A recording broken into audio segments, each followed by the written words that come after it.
Okay, good day. Tell me something about yourself. Good day, ma'am and sir. I am Mardeline Anchieta Casil. I am 31 years old, married. I have 3 children, 1 boy and 2 girls. I am a Roman Catholic.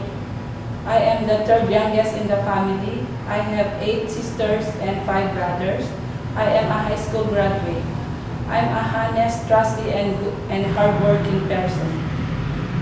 I have a working experience before in Philippines for 2 years. For 7 years.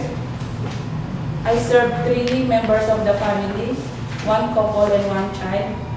I do all household like washing clothes, washing dishes, cleaning, cooking, marketing, ironing, and caring kids. How old your kids? My boy is 8 years old, my girl 10 years old and 6 years old. Okay. And who will look for them if you're going to Hong Kong? My husband, Your family allows you to go abroad. yes, ma'am. Why do you want to work in Hong Kong? For the future of my children and my family. How long you want to work in Hong Kong? As long as my employers need my service. If ever you feel homesick, what will you do? I will concentrate my work, pray, and make myself busy In all your the time. Okay, in your previous employer before here in the Philippines, you worked for them for 7 years. Yes, ma'am. The child is how old? 7 years old, A boy or a girl? boy. Okay, this is the 7 years old boy when you start working with them or when you leave them? Living. Okay, so you start working with them.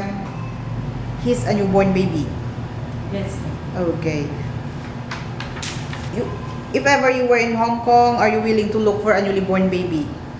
With yes, Are you afraid of any pet? dog and cats. Okay.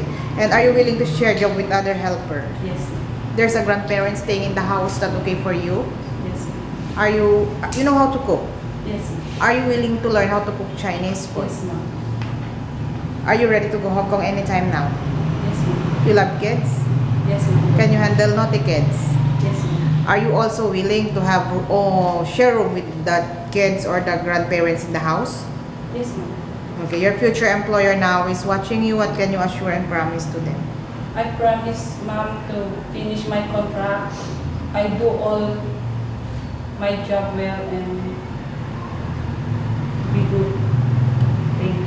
Okay, thank you very much. HL 2150.